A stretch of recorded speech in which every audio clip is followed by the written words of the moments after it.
ದೇವರಿಗಾಗಿ ಯಾರು ಕೊಡ್ತಾರೋ ಅವರೇ ದೇವರಾಗ್ತಾರೆ. ಹೇಳದಲ್ಲೇನಂತಂದ್ರೆ, ಶಿವ ಎಂಬ ಶಬ್ದವು ಬಾಯಿಲೆ ಬಂದರೆ ಬಂದ ಪಾಪ ದೂರ ಆಗ್ತದೆ. ನಾವೆಲ್ಲ ಹೇಳ್ತೀವಿ ಖರೆ, ಶಿವಾನಪ್ಪ ಅಂತಂದ್ರೆ ಅದಕ್ಕೆ ಟೈಮ್ ಸಿಗೋದಲ್ಲ. ನಮ್ಮ ಮುಂಡೆ ಮಕ್ಕಳು ಭಾಳ ಅದಾರ. ಬೇರೆ ಕೆಲಸಕ್ಕೆ ಯಾವ್ದಕ್ಕನ್ನ ಕೇಳ್ರಿ, ನನ್ನ ಶಿರನ್ನ ಕಡೀರಿ, ಆದ್ರೆ ಆ ಕೆಟ್ಟ ಗುಣಗಳು ಬಿಡಂಗಲ್ಲ ಅಂತಿರ್ತಾನಂತ. ದೇವ್ರು ಹೇಳ್ತಿರ್ತಾನೆ, ಕೆಟ್ಟ ಗುಣಗಳು ಅವಗುಣಗಳನ್ನು ಬಿಟ್ಟು ಶಿವಗುಣಗಳನ್ನು ಹಿಡಿಯುವ ಶಿಷ್ಯ ಅಂತಿರ್ತಾನಂತ ದೇವ್ರು. ಆದರೆ ಅವನಿಗೆ ಟೈಮ್ ಸಿಗಬೇಕಲ್ಲ. ಅಕ್ಕಮಾದೇವಿ ಹೇಳಿಲ್ಲ ಏನಂತ, ನಿನಗಾಗಿ ಸತ್ತವರು ನಾಕಾಣಿ ಚನ್ನ ಮಲ್ಲಿಕಾರ್ಜುನ ಅಂತ ಹೇಳಿಲ್ಲ. ದೇವರಿಗಾಗಿ ಸಾಯವರು ಬಹಳ ಕಡಿಮೆ ಇರ್ತಾರಂತ.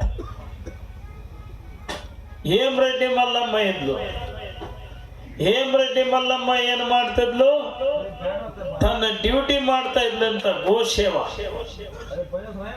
ಗೋಸೇವಾ ಮಾಡೋ ಕಾಲಕ್ಕ ಮಲ್ಲಯ್ಯನೇ ಪ್ರತ್ಯಕ್ಷವಾಗಿ ಬಂದರೂ ಸಹಿತವಾಗಿ ಕೇಳ್ತಿದ್ದಿಲ್ಲ ಅಂತ, ನನ್ನ ಡ್ಯೂಟಿ ಐತೆ ಪ್ರಭು, ನಾನು ಡ್ಯೂಟಿ ಮಾಡ್ತೇನೆ ಅಂತ. ಆಗ ಗುಡ್ಡದಲ್ಲಿ ಕುಂತ್ಕೊಂಡಿದ್ದಂತ ಮಲ್ಲಯ್ಯ ಅದೆಲ್ಲ ತನ್ನ ಸೇವಾ ಮುಗಿದ ನಂತರ ಓಡ್ತಾ ಓದ್ಲಂತ, ಪ್ರಭು ಮಹಾಪ್ರಸಾದ ತೆಗೆದುಕೊಳ್ಳು. ಗುಡ್ಡಗಾಡ ಪ್ರದೇಶ, ಮಳಿ ಗಾಳಿ ಚಳಿ ವಿಚಿತ್ರ ಬಿಟ್ಟಿತ್ತಂತ. ಆಗ ಮಲ್ಲಯ್ಯ ಹೇಳಿದಂತ, ಮಲ್ಲಮ್ಮ ನನ್ನ ಗುಡಿ ಕಟ್ಸಿಕೊಡೋರು ಯಾರದಾರ? ಮಲ್ಲಮ್ಮನ್ಲಂತ, ಪ್ರಭು ಇದೇನು ದೊಡ್ಡ ವಿಷಯ ಅನ್ಲಂತ. ಎದ್ದು ಸಾಷ್ಟಂಗ ಹಾಕಿಲ್ಲಂತ. ಆಗ ಮಲ್ಲಯ್ಯನಂತ, ಹೆಣ್ಮಕ್ಳ ಕೈಲಿಂದ ನಾನು ಸಾಷ್ಟಂಗ ಹಾಕ್ಸಂಗಲ್ಲ. ಪ್ರಭು ಒಂದು 5 ಮಿನಿಟನ್ನ ಟೈಮ್ ಕೊಡೋದ್ಲ, ಒಳ್ಳೇದಂದ. ಮನೆಗೆ ಓಡ್ತಾ ಹೋದ್ಲಂತ. ಮಾವು ಕುಂತ್ಕೊಂಡಿದ್ದ, ಎಂದೂ ಮಾತಾಡಿದ್ದಿಲ್ಲಂತ. ಲಗ್ನ ಆದ ಎದ್ದೇಳು ಅಂದ್ಲಂತ. ಎದ್ದ, ನಡಿ ನನ್ನಿಂದಂದ. ಬಂಧಗಳಿಗೆ ಹೇಳಿಲ್ಲಂತ, ಸಾಷ್ಟಂಗ ಹಾಕು, ನಾಳಿನ ದಿವಸ ಗುಡಿ ಕಟ್ಸಿಕೊಡ್ತಂತ ಹೇಳಿಬಿಡು ಅಲ್ಲ. ಅವನು ಮಹಾ ಹುಷಾರಿದ್ದ. ಪ್ರಭು ಇದು ಒಬ್ಬರಿಂದಾಗ ಕಾರ್ಯ ಅಲ್ಲ, ಹೇಮರೆಡ್ಡಿ ಕುಲ್ಲವ್ರೆಲ್ಲರೂ ಕೂಡಿ ಗುಡಿ ಕಟ್ಸಿಕೊಡ್ಬಹುದು ಅಂದ. ಮಲ್ಲಯ್ಯನಂತ, ನೋಡಿದೇನು ಮಲ್ಲಮ್ಮ, ಪ್ರಭು 2 ಮಿನಿಟ್ ತಡಿ ಅಲ್ಲ. ತಡದ, ತಾನು ಸಾಷ್ಟಂಗ ಹಾಕಿಲ್ಲಂತ. ಅವಾಗ ಪ್ರಭು ನಾಳಿನ ದಿವಸ ನಿನ್ನ ಗುಡಿ ಕಟ್ಟಡ ಪ್ರಾರಂಭ ಅಂತ ತಿಳ್ಕೊಂಡ್ಬಿಡಲ್ಲ. ಮಲ್ಲಯ್ಯ ಅಂದ, ಇರ್ತಕ್ಕೆ ಏನಿಲ್ಲ, ಕಟ್ಸಿಕೊಡದಂತೆ. ಎಲ್ಲಿ ವಾಡ್ರು ಓಣ್ಯಾಗ ಹೋಲ್ಲಂತ.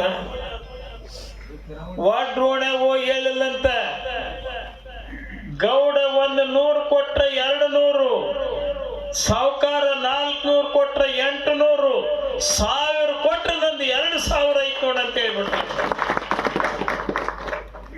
200 ಜನರು ವಾಡ್ರು ತಯಾರಾದ್ರಂತ. ಮುಂಚೆನೆ ಬಂದ್ಲ ಮಲ್ಲಮ್ಮ. ವಾಡ್ರು ಓಣ್ಯಾಗ ಬಂದ್ರು, ಎಲ್ಲಾರು ಬಂದ್ರು, ಅಮ್ಮ ನಾವು ಕೆಲ್ಸಕ್ಕೆ ಹೋಗ್ಲಿಕ್ಕೆ ತಯಾರಾಗಿ ಬರ್ರಿ, ಹೋಗ್ರಿ. ನಾನು ಮಾತ್ರ ಇರಂಗಿಲ್ಲ, ನಾನು ಗೋ ಸೇವಾ ಮಾಡಕ್ ಹೋಗ್ಬೇಕಾಗೈತೆ. ಎಷ್ಟು ಜನರದಿರಿ, ಎಷ್ಟು ಜನರು ಕೆಲಸ ಮಾಡ್ತೀರಿ, ಅವ್ರಿಗೆ ಪಗಾರ 1ಕ್ಕೆ 2 ಪಟ್ಟು ಸಿಗ್ತೈತೆ ಅಂತೇಳಿ, ಸಿಗ್ತೈತೆ ಹೋಗ್ರಂತ ಹೇಳಿ ತಾನು ಗೋ ಸೇವಾ ಮಾಡ್ತಾ ಕುಂತ್ಕೊಂಡ್ಬಿಟ್ಲು. ಅವ್ರು ಅದರ ಕೆಲಸ ಮಾಡಿದವ್ರು ಎಷ್ಟು ಮಂದಿ ಇದ್ರು? 50 ಮಂದಿ ಇದ್ರಂತ. 150 ಮಂದಿ ಬುದ್ಧಿ ಮಾತ ಹೇಳಿದ್ರಂತ ಮಕ್ಕಳು. ಬಂದ್ಲು, 4:15 ಗಂಟೆ ಆಗಿತ್ತು. ಬಂದು 200 ಕುಂಪಿ ಇಟ್ಲಂತ. ಆಗ ಎಲ್ಲರೂ ಕೇಳಿಸಿದ್ರು, ರೊಕ್ಕನೇ ಸಿಗಲಿಲ್ಲ. ಆ 50 ಮಂದಿ ಕೆಲಸ ಮಾಡಿದವ್ರು ಸಿಕ್ಕಿದ್ರು, 1ಕ್ಕೆ 2 ಪಟ್ಟು ಸಿಕ್ಬಿಟ್ಟು. ಅವ್ರನ್ನ ಕೇಳಿದ್ರಂತ ನಿಮ್ಗೆ ಹೆಂಗ್ ಪಗಾರ ಸಿಕ್ತಿ, ನೀವು ಕೆಲಸ ಮಾಡಿಲ್ಲ ಮಕ್ಕಳನ್ನ